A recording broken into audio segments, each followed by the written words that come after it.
Okay, let's hear for Ray Tigerman and his friend. Friends. They're awesome. We not only are we an amazing art exhibit, we are blessed this year with a singer-songwriter from Nashville, Ray Tigerman. So sometimes we come in early and he's playing music, and sometimes after hours. And then we have what we call the hit or misses. We have several other artists, including Matt Sievers. Where's Matt? Who will jam with Ray. So I hope you enjoyed that. So good afternoon. I think Matt will be here when he can.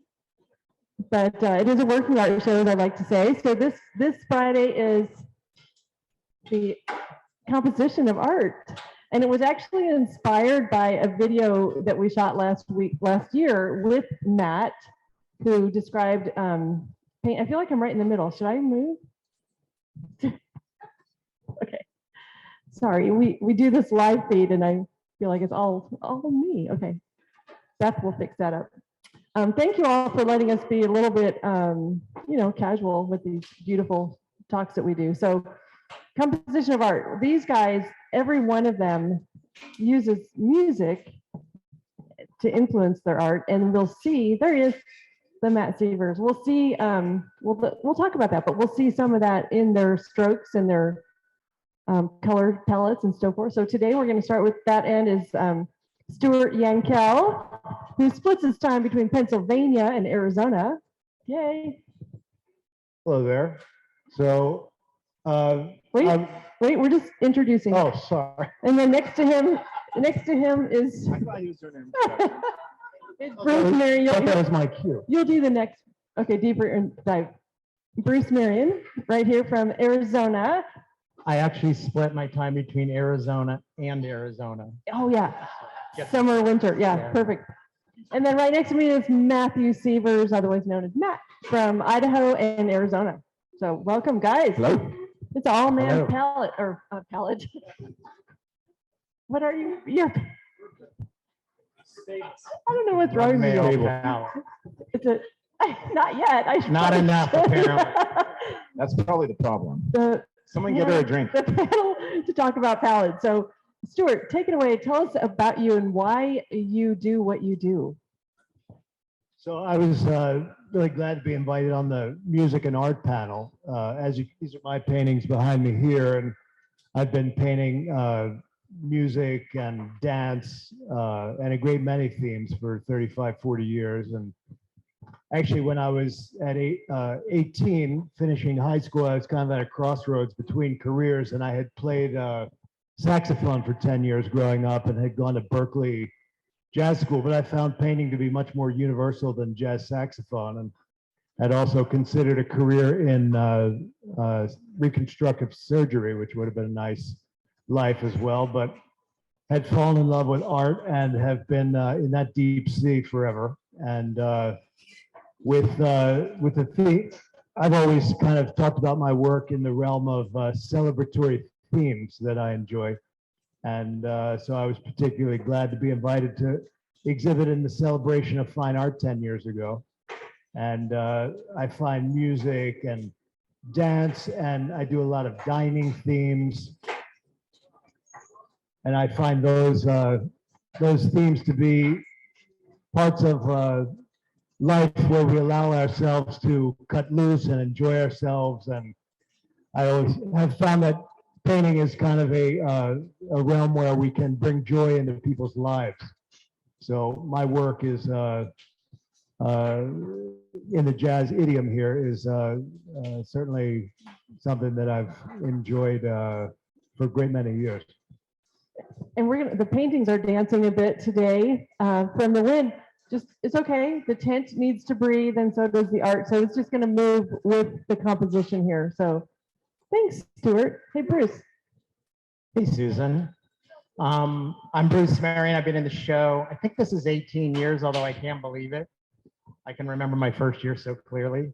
But music has always been part of my life. My mom, who's visiting out here, 94 years old, and still running around like a maniac. Yes, my mom.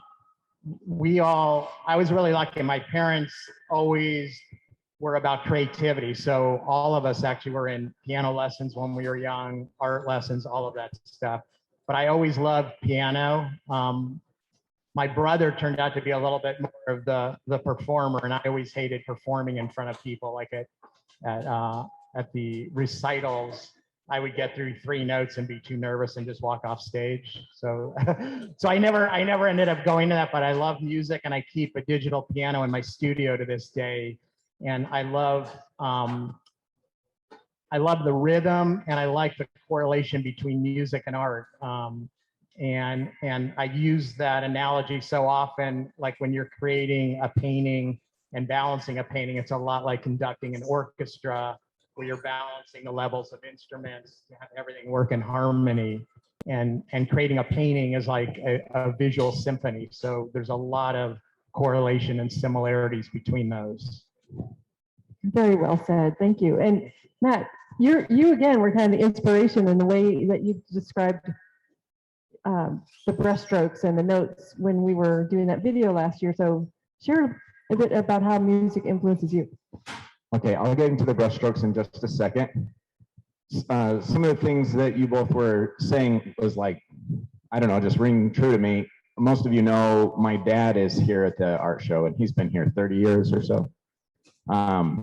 And I grew up painting with Dad, and Dad was this phenomenal teacher who's cranking like Moody Blues and Abbey Road in the background, and I got all the great music influences while he would say, okay, this is how you sketch, this is color theory, now do your thing. And I'd go nuts, and then it'd be like, okay, this is why the sketch is weak, this is where the color could be better, now do your thing. And I got this great influence by my dad, who's also a music lover as well as myself. And of course, Mom, she's wanting us to do piano, and I was wanting to do guitar, and they all wanted us to practice. But when it came to the kids practicing art, for me, it was like playtime with my dad, and for the others, it's like taking out the garbage. So I got all the love in the art department. And I love music that brings in all these nuances. So, for example, I listen to Beatles a lot when I'm painting, because especially their later work, they would bring in instruments that they were almost introducing to the United States, like sitar and all these cool new sounds, and you could still hear like George Harrison just killing it on the guitar. And then all of a sudden you hear this, and you're like, what is that? And sometimes these are songs you've listened to 100 times. And then all of a sudden you hear that note for the first time, and it's like your favorite part of the song. And you're like, how did I not notice that before? And I love that in the influence of painting. And sometimes they bring in like a whole symphony. In a symphony, you have notes that are like the bass drum, that's just this long, drawn out, you know, boom. And then on top of that is this fine little triangle, and it's like one note, and you barely hear it because the violins come at the same time, and it's like, oh. And then on top of that, you've got Pink Floyd playing with an electric guitar, and I'm like, yes. So real quick, one thing I'm trying to do is have marks where you can see a scrape right here, or like I'll use a roller, a squeegee, do a very long, expressive, emotional mark, and then even use the edge of a razor and scratch into the paint. There's some great scratches here into the water, and to me, that's that little triangle note where you might look at the painting over and over, just like these pieces here behind you. The little details are accented by the big, bold marks. And that's where my music theory has really influenced my exploration of different painting tools, you know, where I don't want it to all be one mark, where it just kind of seems like one guy with a guitar and that's the whole song, but instead it's all these different instruments going together for this beautiful chaos that's just, you know, magical.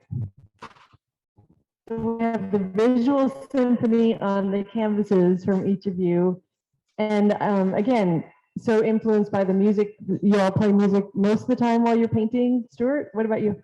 I actually prefer to paint in silence myself, but just interestingly, most people think that I would have music on in the back, but I've often enjoyed some parallels to music and art in the sense that, if we think about in music, the way it's influenced by nature, you're not necessarily copying nature. You're just sort of inspired by bird songs or wind or what have you. Whereas in art, going back, it was like Da Vinci who said that art should hold a mirror up to nature, so that, obviously artists have been painting nature, attempting to paint it as specifically as they can forever, until modern times, where it's become like a whole different language that we're searching for. So people often say, like, well, how do you know when a painting is done?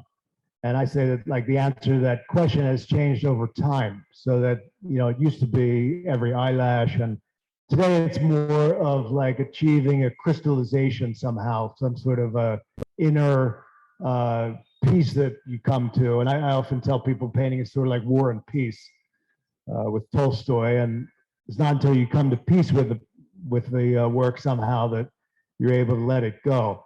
And the other point that I wanted to make, I also love in painting sort of the bridge between the new and the old styles in painting. My painting is very much about kind of the focus and the periphery that you see, so that I'm sort of orchestrating the viewer to come to specific areas of detail in the work. Usually the women are the focal point. And your mother got that joke. And then, what's that? Well, indeed. I had an old Greek sculpture teacher that said you should always be generous when you're sculpting a woman. I took him to heart. But in any event, the notion of sort of letting your eye understand natural vision, where you have focus and periphery, and the periphery is almost where, to me, abstract painting comes in, so that we're sort of leading the eye like a conductor to be taking in just subtle details of like a earring on the woman, or the instrument on the bass player, perhaps, and then sort of allowing the eye to breathe into the abstract. And so art has, sort of created its own language in modern times, as opposed to just having to, raise the bar of copying nature exactly. So. Excellent. And will you talk a little bit about your medium and sometimes you paint on both sides of the acrylic? Sure. So I've been painting on canvas like 45 years, but this surface that you see here today is kind of an industrial plexiglass. It's a thick, clear, quarter-inch acrylic panel. So I've actually painted the back initially with acrylic paint, and then I'll paint the front with oil. So it gives it this unusual kind of depth and luminosity. And I give it 2,000-year warranty, whether it's acrylic or canvas. I actually think the acrylic will last longer, but actually had a couple in here the other day said they were going to put one of these next to a dartboard, and I said that actually is not included in the warranty. So nullifies the warranty there. Okay. I love the luminosity that comes from the painting on the back. Do you paint backwards, or do you just put? So actually, that's another topic that I wanted to dig into, and I do a lot of digital art, which is in these books that I've spread out here, and I sort of use the computer almost like a synthesizer to compose a lot of my images. And so I exhibit my digital art in its own right. They're toward the back in the book, but so when I have my reference image, I actually have to flip that image on my monitor to paint initially on the back of the surface. Took me about 20 years to figure it out, so it might take you guys more than a minute or two, but I usually tell people on the back, the image is in reverse. And for a woman, you have to think like a man on the back. And for me, I got to think like a lady on the back. So that's how that works. Okay. Uh-huh. I'm gonna let that one sink in. Okay, Bruce. Thinking in reverse was Okay. the point. Okay, I can do that. I do that a lot. Bruce, your work sparks joy. Like anybody who walks by Bruce Marion's studio, you can't leave without a smile. And you have a little bit of a range of subject, but your palette and your brushstrokes are so, the continuity is there. Tell us a little bit about what inspires your different pieces. Wow. I've always been an artist and I was an illustrator for 20 years and a painter for 20 years. And what's that? Close. Can you hear me now? Good, good. So I was an illustrator for 20 years. I've been a painter for over 20 years, but people would always tell me, do one thing. You should get known for one thing, paint a flower, whatever you get known for, but it never rang true to me. I'm too much into exploring, learning, and I love teaching. So I'm always on exploration, and that's what I find exciting about art. For me, I don't want to be doing, like, if you looked at the art I did when I started in here, it was all abstract. It's evolved over the years, and I think what's fun is the people, like my collectors, as well as the people who come and enjoy this show, come and see where my art moves to each year. And it's been fun in that way to bring people along on that journey. And that's what I do with my students as well. So I have a range of things, all the way from, which you've probably all seen, my joyful bears, which are just fun and silly and bring a big smile to your face, and you just connect emotionally with them, to my landscapes and my abstract figures. So I've always had a body of 3 or 4 different types of things that I'm doing. I also do wolves and wildlife, but I do them with a lot of texture. I use palette knife mostly, as well as drywall scraper. And as Matt was talking about, really getting different kinds of marks. Like when you get up and look at this painting, the sky is quite quiet, yet there's a lot of texture underneath that I've covered up. And when you get down here from a distance, it looks like it's something. When you get up close, it's very abstract. It's almost, you can't even figure out what it is up close. So my paintings have a double read a lot of times, where from the distance you can appreciate the image, and you get up close and it almost starts falling apart, and you just see these beautiful abstract marks. But a lot of it, I mean, the challenge, and I think all of us have that, is balancing all those marks, because you have to have those big strokes, then you have to have the little strokes, and you have to have the quiet. And again, it so well equates to music. Years ago, Lee and I went into an elementary school here, and we work with kids, and we had them all listen to 4 different pieces of music and create large abstracts, 4 by 8 foot abstracts based off of each piece of music. And it's so talked to what we're doing today, where one piece of music, I think it was Stravinsky, but it had this very like sharp orchestral thing, and the kids came up with these very sort of more angular shapes. And then this other music was so fluid, and they came up with this beautiful fluid painting. And they're so interconnected. And if you think about the physics behind it, in art, we're looking at waves. Closer. He's talking with his hands. I'm gonna suck on this thing, and I'm gonna pretend it's a popsicle. We're looking at waves of light that are going into our eyes, wavelengths that are being converted and go into our brain. And the same with music, we're looking at, waves of sound. So they're really similar. They're just brought in by different, they're perceived differently. What else do I want to say? Well, I think that when you talked about working with the kids, you also do teach art lessons, art to people, and you've used music in not just the children's, school, but you use that a lot when you're working with your students. We do. I mean, we and I have some of my students here. We have students. Hey, thank you. My students here. Thank you. I bring them to all my events, so I get We bring, I always bring a lot of humor into classes because I think art is about joy and learning in a sense of joy. I remember when I had teachers at Art Center that just terrified the heck out of me. If they didn't like what you did, they would literally rip it off the wall and throw it on the ground. And I find I love teaching in joy and with fun. So we're incorporating humor. We have music, like at the end, we're always dancing it out and just having fun in there. But yeah, I teach adults all over the US and Canada online, and we're starting to do some live events as well. But I love the joy to not only of me creating, but of showing other people how to express their passion when they never thought they could. Thank you. So many people think they can't do it because they've been told that. They told they had to be born special or they had to have some incredible talent.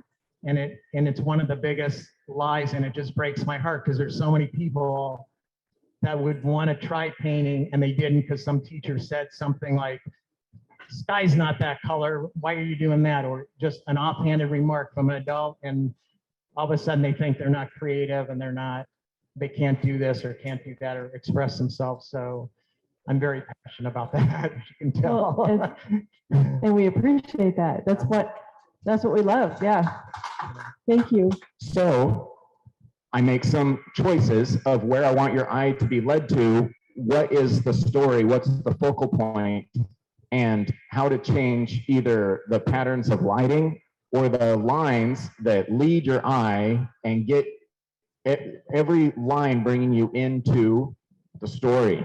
And the different ways to create the line is just like music. If you think of a line, you can have one that is a scratch, the sharpest, straightest line that is incredibly thin, or you can have one that is like you take a trowel covered in plaster to plaster a wall and you spread that and it goes from this thick to this thin, this wide to this narrow, jagged edge, the edge of the trowel on this end, caught and drug, so this side's clean and this side's bumpy. That's a line that has so much character. And I like to have that variety. So if you think about music, say it's someone singing in harmony. You've got someone really high and really low, and this one's going up when this one goes down, and it just creates so much more interest in the piece to have that variety. And that's really what speaks to me as the contrast, and not just in line, dark to light, very dark to very light. That speaks to me. Saturated to natural, where you can feel the temperature, but I'm trying to dial it up to this, where the emotion's more there, that if you see the pinning in the dark, it's like, oh, it's like, we better get out of here because there's a storm coming kind of feeling, or moonlight. But yeah, contrast is my main mindset as I paint. Yeah. Thank you for that. And all of you have brought to light the concept of the quiet place, the quiet part. And so in the whole composition, Stuart, you got it up at the top here. Again, moving our eye across the canvas, knowing where you want us to go to, and then we're going to kind of fade out like you've done with the sky up here, Bruce. That is the purpose of composition. And, how do you use that, Stuart? So again, going back to sort of orchestrating the viewer to, come to certain focal points, and, that's always been, I was trained pretty classically with portrait painting, and then I also love pure abstract painting. So to me, so much of my work is about trying to, pay homage to all the traditions in art, and yet to try to somehow create a new voice or a new branch in the tree or the language. And it's fascinating because music and art, to me, are perhaps like the king and queen of the senses, like sight and vision, sight and hearing.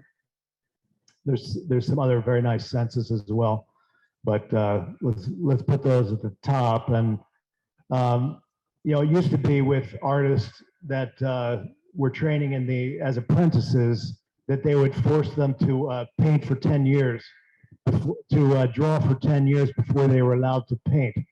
And the analogy there is that basically, if you don't understand tone, you don't understand painting. If you don't understand black to white, you don't understand painting.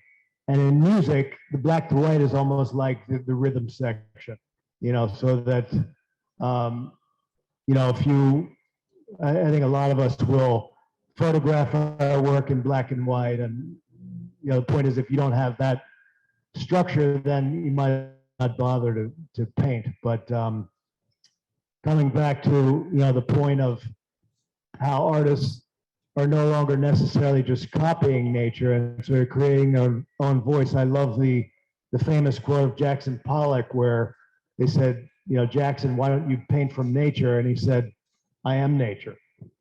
And so that's another one of my favorite quotes in art history. I like the one of Vincent van Gogh's friends that said he said, you paint too fast. And you know what he answered? He said, you look too fast. And I thought that's one of my all-time favorites. It's in the movie about Vincent van Gogh called something,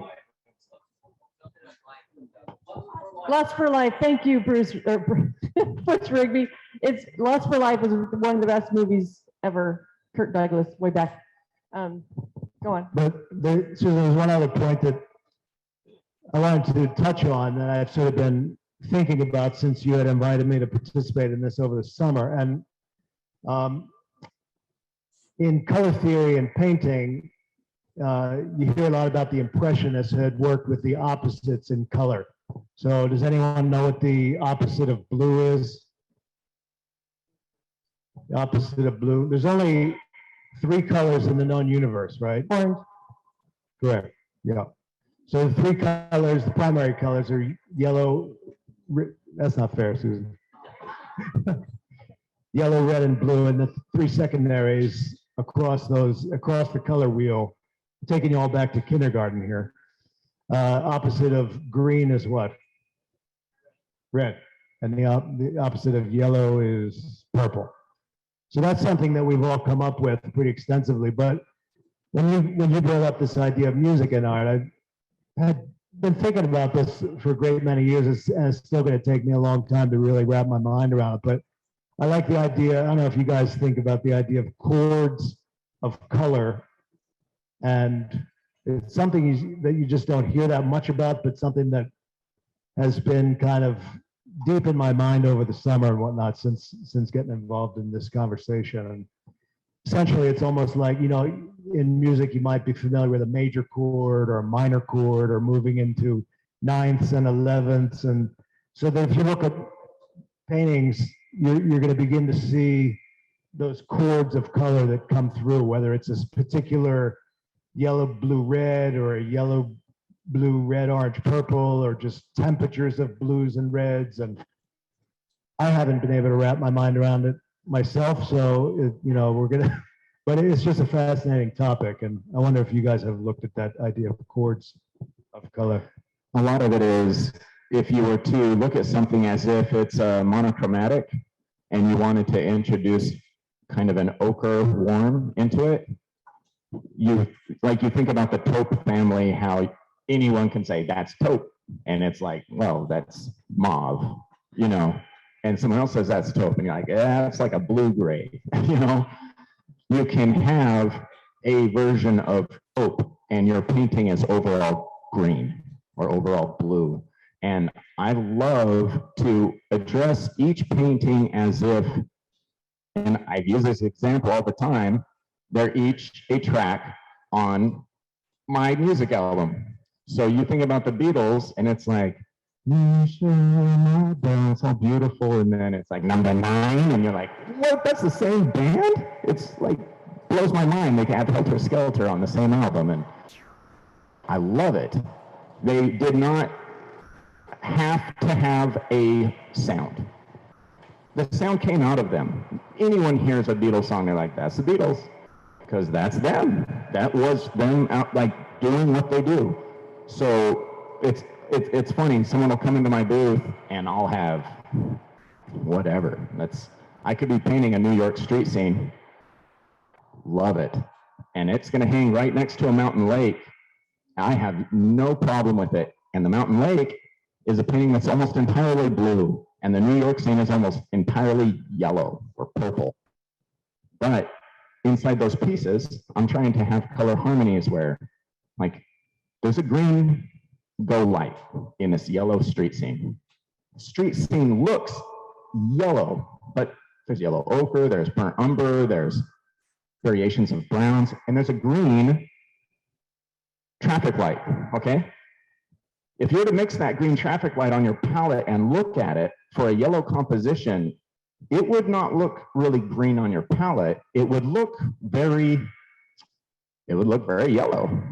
You pick that up and put it on the yellow painting, and it's like, holy cow, that is a green traffic light in a yellow world.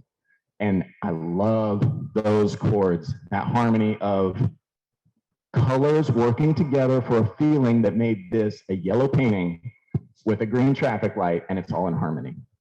Yeah. And it likes being next to the lake. They play well together. Yeah. That's one thing. Like, how many of you have a nice diverse collection of art? Like different styles, but do you find that there's some, yeah, we love that. But usually there's some continuity, or when you gather it on your wall and curate it to hang on the wall, we sort of have theme areas. Like, these guys are all different, very different styles, different artists, but there's a continuity between them, and that's really the music of art right there.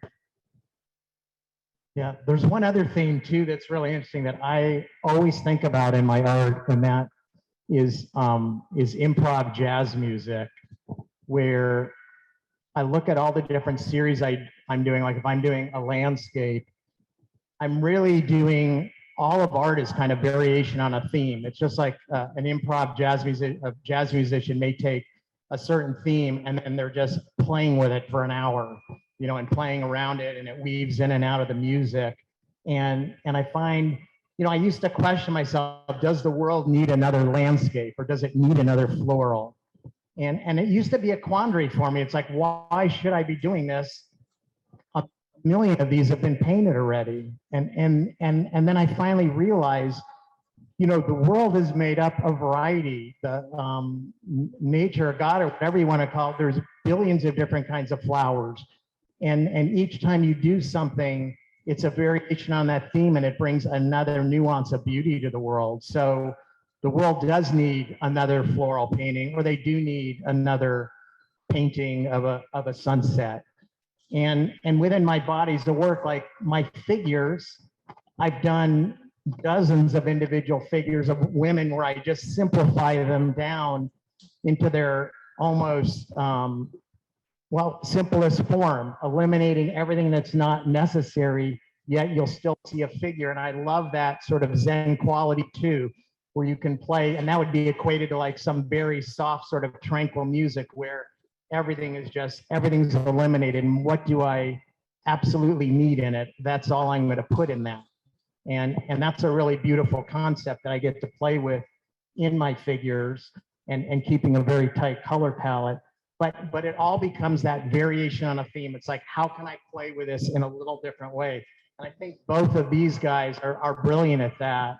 Of like, you know, when I look at your landscapes and the different ways you play with them, I love walking past your booth and seeing what's new and what you've created. I mean, very inspirational, and seeing your work as well.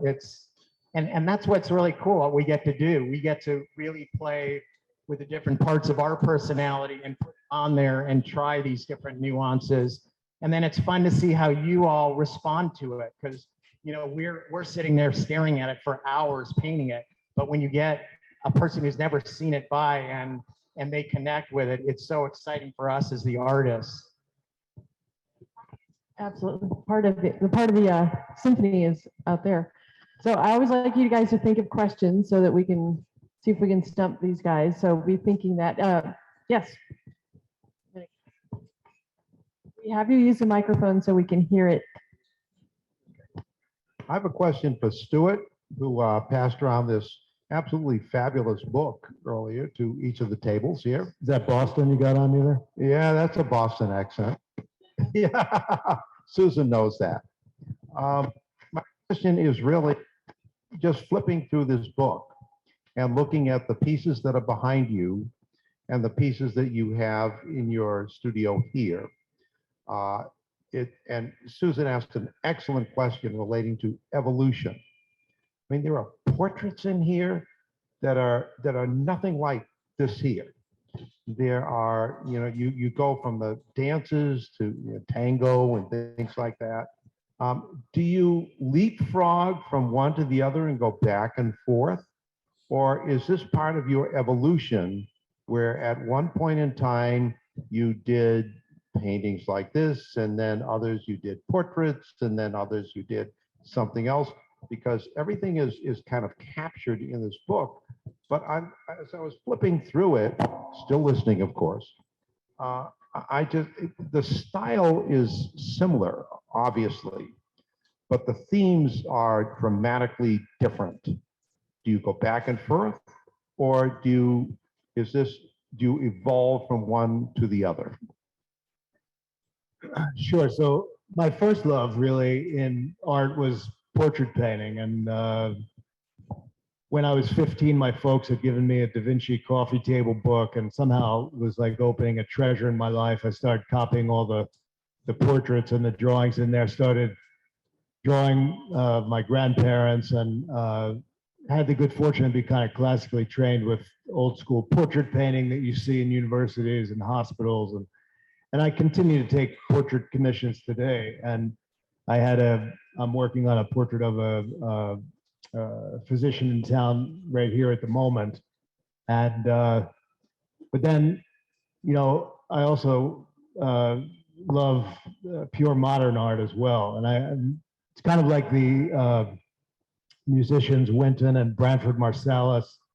And I've been pretty fortunate to have my work placed in collections of some big name folks in the music industry. And so those guys had won Grammys for classical and jazz. And I think if you look at a great many artists' work here in the exhibit, you see that sort of strength comes from the diversity. And, sometimes there's sort of a time and place to delve into particular themes that you're involved with. But to me, at the end of the day, when they all sort of come together and kind of roll back into a larger voice, that's kind of the high bar in the end game to have that opportunity. And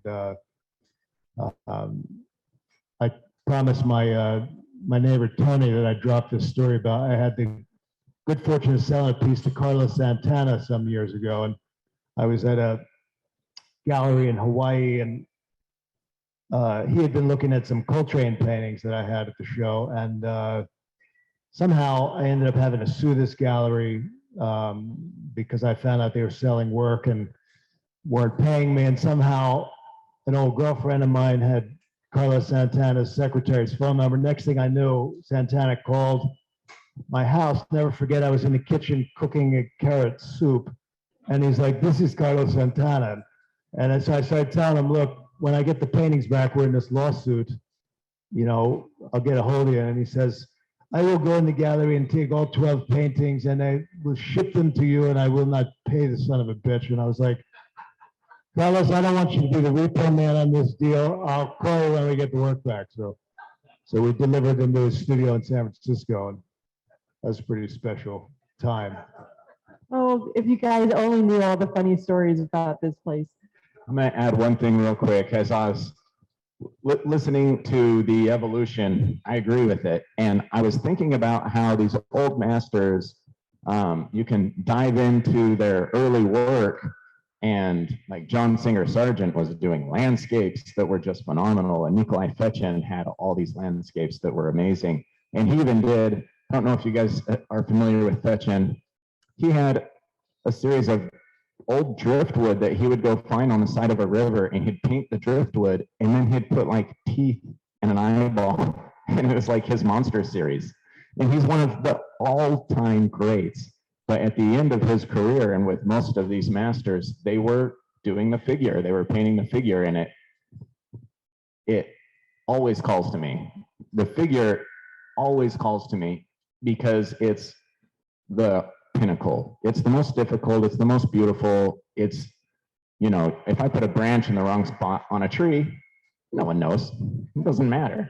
I put your ear in the wrong spot, everybody knows. And Unless you're painting cubism, then you're okay. and then you need really good composition. That's why they invented cubism. Yeah. Also, you know, there's different stages of life. So I think every artist, if they go to the ocean and they see this amazing sunset and it stirs their heart and soul, they better be painting an ocean.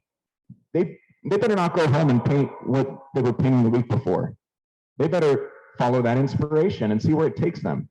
And if a dad has a son, guess what? I was painting my kids, and I have those paintings still.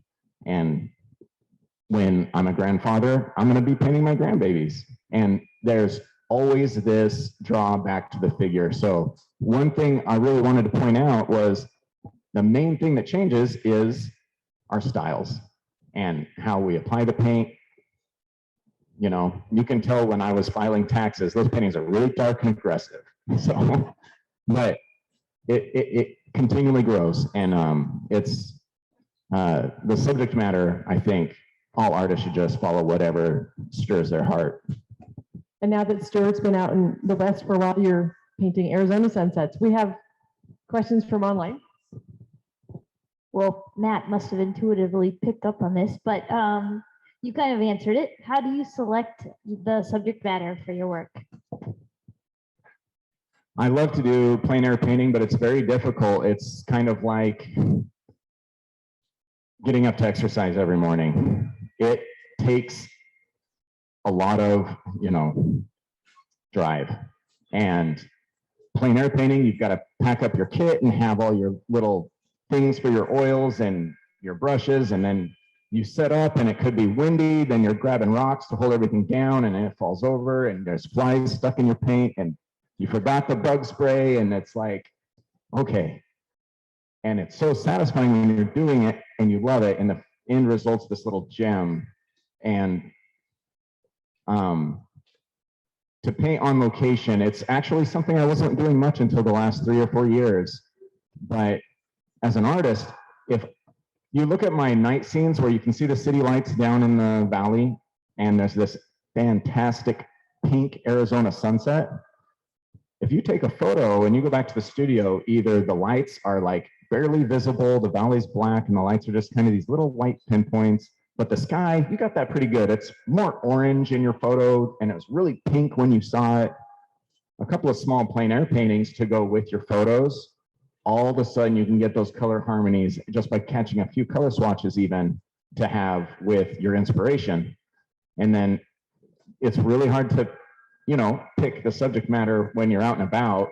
You might see that beautiful sunset over the ocean and you don't have your plein air kit. All you have is your iPhone, but it's something. And then when you get in the studio, it's just much easier to put in a 12-hour paint day if you're painting that thing that you were thinking about the whole drive home. Or now you're finally in your studio, now I get to paint it. And you'll excel much more as an artist chasing that, because there's been maybe several times in the last couple of years where I slept for 8 hours a day and only painted for about 4 weeks straight. And it's because I was just doing what I wanted, and there was no rest because that's all I wanted to do. It was like cereal. Oh, it's soggy. That's okay. We're still painting. Yes, and this one's for Bruce. What's the primary emotion you want your viewers to experience in your work? Oh, that's a great question. What primary emotion do I want? I think I want them to feel a sense of being connected, and that we are all connected, and a sense of, I'd have to say love, really. I mean, because that's the thing that connects all of us when you get rid of all the other BS and all this and that. I mean, we're all part of the human race. So love of one another, but also of the beauty around us, whether it's a sunset like Matt was talking about, or an ocean. or a funny dancing bear, or beautiful people dancing in a club. I think a sense of connection. And last question for you, Stuart. Do you think your medium affects your approach to the final work's composition? Is that So actually with these paintings on acrylic, I start them on the floor flat like you would have seen Jackson Pollock, or so they're very wet and aqueous, and I'll have, you think I have big brushes at this show. Back in the home studio, I have like brooms and mops almost. And You all need to go see his brushes for sure. they call me Chief Long Brusher. But so that in the early stages, the paintings are very wet, and I'll use gravity and tilt and pour. And so much about art today is about trying to break new ground, whether it be, you know, like Matt said, with a multitude of different tools to shape the paint, or, you know, in this case, painting on acrylic, it's achieving some really fascinating aqueous and luminous results in the early stages, but then I'll put it up on the easel and paint with oil to bring in more structure and freedom. Whereas canvas, that's been used, you know, for hundreds of years. I'll actually do plein air painting in the city at night when I'm starting a restaurant piece, and that has more of the weave of the texture of the surface. And like the older painters were very much about kind of that geography of the paint, from the transparent to the thick opaque, almost like the mountains and valleys in the surface of the canvas itself. So that's something that I particularly enjoy with canvas. And like Susan said, you know, being out here 10 years, I definitely feel, you would always hear that Van Gogh went to the south of France or whatever, and his palette changed. And I always thought that was kind of silly, but being out here 10 years, I definitely feel like these silvers and golds and kind of jewel tone accents of the desert color palette has really found its way into my work. So I always love how we can see the world through the eyes of an artist when we look around at the art. So, Deanna, you have a.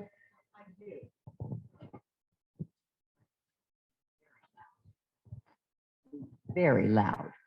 Ken and I have been coming to the show as long as I've been here. And so we've watched all of you develop, and I love all of you guys. My question is maybe to Bruce and Matt. When I look at this painting, I see city views, and I just love it. But like you say, when I walk up on it, it's paint. How do you do that? How do you get that city view with painting up close? Does that make sense? Yeah, I mean, that's a great question. It's really because, you know, and Matt's this way too, we're up here painting and we're seeing the structure of it and knowing how those abstract shapes translate into reality.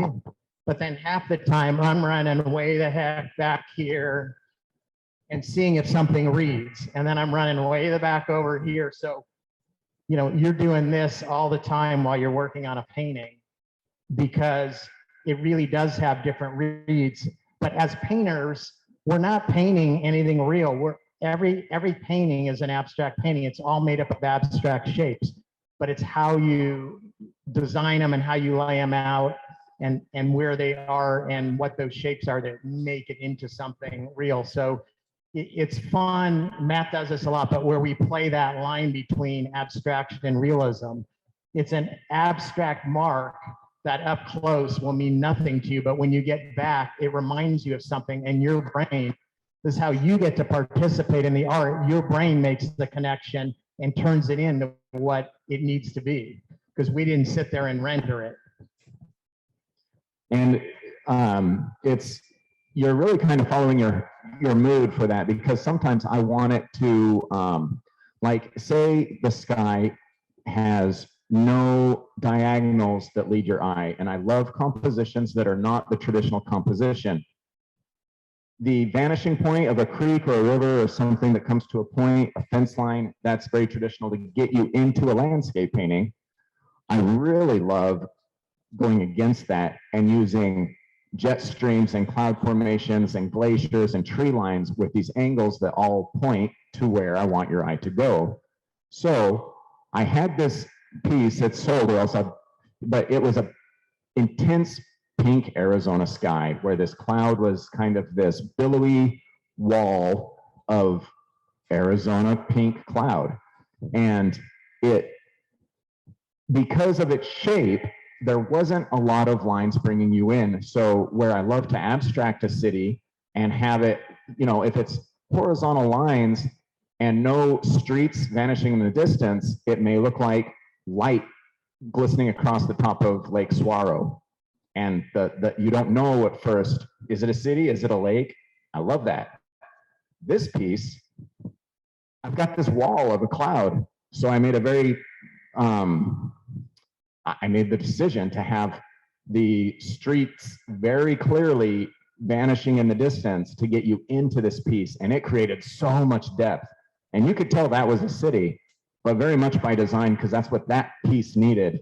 And then my dad, he showed me this great trick that when you're painting, if you're right up on the easel and you have a mirror on the other side of your studio, say it's like 10 feet away, and you glance in that mirror, you actually see the painting from 20 feet because it's that plus the distance of that doubled.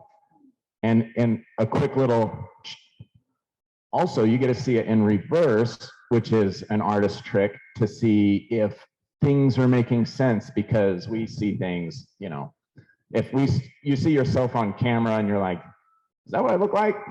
Because you've seen yourself in a mirror, you look different to yourself in the mirror than you do on camera. Same with paintings, same with composition, same with color, the way your eye flows. And that's a really cool trick to use. That was a masterclass tip right there. This whole thing has been a masterclass, but for those of you who are painters. Susan, I was painting this portrait mural in Philadelphia. They have a big mural tradition in Philadelphia.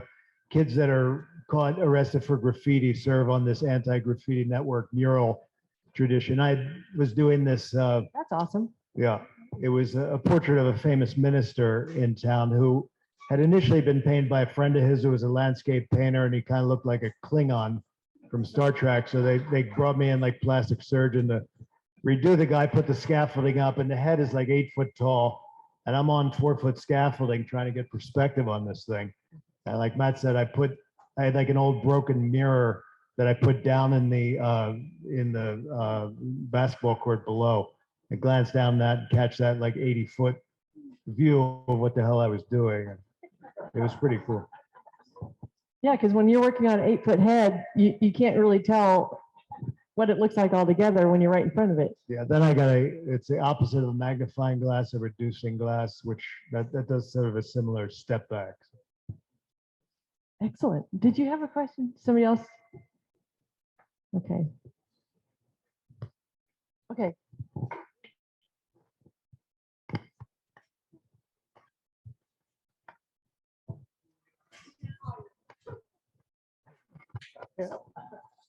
A question occurred to me about your work, Bruce. And not only are the bears joyful, but I find it very memorable. The essence of nature, yet they're not nature at all. We have real bears wandering around our outfit all the time. My question is, what was the essence? How did you come up with that series? What did you think about? I can create the essence of bears. Thank you. Great question. So if you couldn't hear, it was, how did I come up with the concept for the joyful bears? I think that was the basic of it. And what I've learned over the years in my journey as an artist was I learned, as a man growing up, it's very logical. I'm going to go to art school. I'm going to become an illustrator. I'm going to do these steps to get where I want to go, A, B, C, D, E. And later in my life, when I was getting into my later 30s and starting to approach my 40s, I started getting a feeling inside and realizing that that maybe wasn't, it's a good way to go at some point, but it's limiting at some point. I started doing a series of books written by Julia Cameron, who is married to Martin Scorsese. She's written a series of creative books called The Artist's Way, really wonderful. And I started reading those and just ruminating on them and doing writing and stuff. But I started to trust sort of my heart and just listen to my inner voice and sort of believe the truth of that. And that was transformative for me. That's the reason I live here today. I actually moved here because I had the feeling I needed to get to the Southwest. I didn't have any substantial logical reason to do that. I lived in Half Moon Bay, California, one of the most gorgeous communities on the ocean you can live in. But I had this feeling I have to get to the Southwest. So the Bears, 4 years ago in this show, I was working on a normal wildlife like a wolf piece, and this feeling kept coming up to paint a colorful bear. And I'm like, that's a stupid damn idea. Why would I want to do that? You know, so I'm ignoring it, but it kept at, and finally I've learned to listen to it. So I painted, and it was also saying, don't listen to all your fancy, yeah, thank you, Mom. Here's my main promoter here. Hold up the purse. Yeah, the bear purse. Thank you. Yeah, it was also like, don't listen, you know, ignore all your fancy art training at this point and just follow your heart. It was interesting because normally you wouldn't throw all those colors together. I mean, you just wouldn't. I mean, it's too much going on. But I followed that and I did it, and it was the most insane thing I saw. But when I finished that first painting, people loved my work and bought my work, but people would walk up, stop in their tracks, look at it, and get emotionally connect with it as you would like a puppy, and get the biggest smile on their face without any talk, without me saying anything. It was like, so I was directed to do them. And I think you guys have probably experienced that. I think the best art, and I know artists in the past have said that, our job is to get out of the way and listen. We're sort of a medium for what the universe wants us to create. So we're a tool. And if you listen to that voice and you're very quiet, you will hear what you need to do next. And sometimes it's scary because it doesn't make sense. It doesn't make sense sometimes, but I've learned to trust it and take that leap of faith. And that's how you know, my whole teaching program came about because of that as well. So thank you. Good question. Appreciate it. Yeah, very good question. And 100% listen to your instinct in anything you're doing in life, but certainly in art. And that's, I think, combined with the honing your skill, which you guys have devoted your lives to, and trusting that instinct, listening to listen to your dad, listen to the music in your heart. And, yeah, where's Greg? Greg, where are you? Hi, Greg. Another master, like you must go see. And we love the generational. The Beatles junkie over there. I plugged you earlier. You didn't hear it, but. And the Who. I know he played that a lot. Oh, yeah. Yeah. Just a quick shout out to the family that runs this event. Has changed hundreds of artists' lives over the years and allowed so many of us to just pursue, you know, the glory of the art career. And these guys are bloody extraordinary. So, hey. Thank you. Well, we love what we do. We love orchestrating and being part of all of you, and it's a true joy. So, Jake, hi. He's always in the background. The man behind the And then curtain. we've got Doug and the rest of our team. Yeah, I mean, we are blessed beyond measure. So, yay. So, and all of you are what makes everything we do worthwhile. And we'd probably have fun even without people, but we really enjoy having you as part of it. So thank you, and thanks to everybody who joined online. Any last minute questions? So, okay, so I'm going to thank Stuart Yankell, the marvelous Stuart. He is in the north tent toward the back in a beautiful across the road double. You'll find him. Look for the very long brushes with bamboo handles. Right next to him, Bruce Marion is located on the south tent, about 2/3 down in a big, beautiful space, and shares a space with his wife, Lee, who does beautiful glass work. And well, Matt, you're gonna have to walk all the way over here to see Matt. He's right there, which You can just stay seated. yeah, you can just stay seated. Selfishly, I like to look over there when I'm having lunch, if I ever sit out here and watch the work. But we are so grateful to each of you for your talent, your time, your treasures that you share with us, and all of you for being here. And Hey, Susan, I promised Doug that I would do this here. If there's a Kobe Bryant lover in the house, I have a door prize. Oh, Stuart also does a lot of sports art. Wow. Wow. Ah. Well played, Stuart. Well played. That's great. Yeah, and some of these artists you can. You owe me a free sandwich, Doug. Okay. So, oh man, that's great. And next week, I mean, every art is about messaging, but next week the topic has a lot to do with messages in the art. Is that right? Next week is Western? No. The art. Okay. I don't know what day it is. So inspirational impact of art. So it's all inspirational, but it's going to have a little bit more of the messaging art. So thanks for putting up with our craziness, and we appreciate all of you so much.